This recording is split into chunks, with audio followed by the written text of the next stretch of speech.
ആലപ്പുഴയിലെ ബി.ജെ.പി. നേതാവ് രൺജിത് ശ്രീനിവാസ് വധക്കേസിൽ മാവേലിക്കര അഡീഷണൽ സെഷൻസ് കോടതി ഇന്ന് വിധി പറയും. കേസിൽ പോപ്പുലർ ഫ്രണ്ട് എസ്.ഡി.പി.ഐ പ്രവർത്തകരായ 15 പ്രതികളാണ് വിചാരണ നേരിടുന്നത്.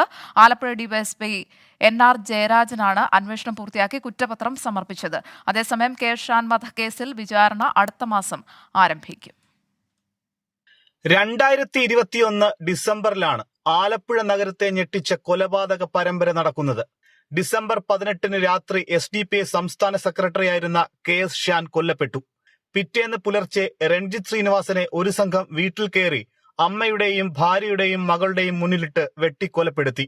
കേസിലെ 15 പ്രതികൾ മാവേലിക്കര ജില്ലാ ജയിലിലാണ്. കേസിൽ പ്രോസിക്യൂഷൻ ഭാഗത്തു നിന്നും 156 സാക്ഷികളെയും 1000-ഓളം രേഖകളും 100-ൽ പരം തൊണ്ടിമുതലുകളുമാണ് special prosecutor advocate Pratap G Padikkal കോടതിയിൽ തെളിവായി ഹാജരാക്കിയത്. വ്യക്തവും സുദൃഢവുമായ തെളിവുകളാണ് പ്രോസിക്യൂഷൻ ഈ കേസിൽ നിലവിൽ ഹാജരാക്കിയിട്ടുള്ളത്.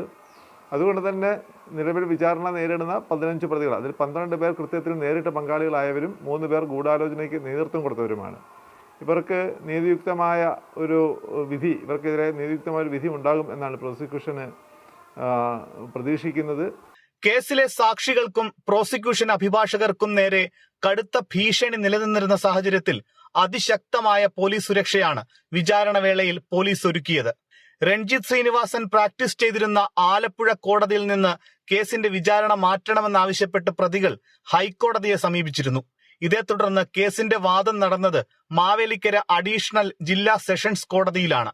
രൺജിത് ശ്രീനിവാസന്റെ കൊലപാതകവും പോപ്പുലർ ഫ്രണ്ട് നിരോധിക്കാനുള്ള കാരണങ്ങളിലൊന്നാണ്. ഷാൻ വധക്കേസിൽ 13 RSS ബി.ജെ.പി. പ്രവർത്തകർ അറസ്റ്റിലായിരുന്നു. ഇവരെല്ലാം ജാമ്യത്തിലാണ്. ഷാൻ വധക്കേസിലെ വിചാരണ ആലപ്പുഴ അഡീഷണൽ സെഷൻസ് കോടതിയിൽ അടുത്ത മാസം ആരംഭിക്കും.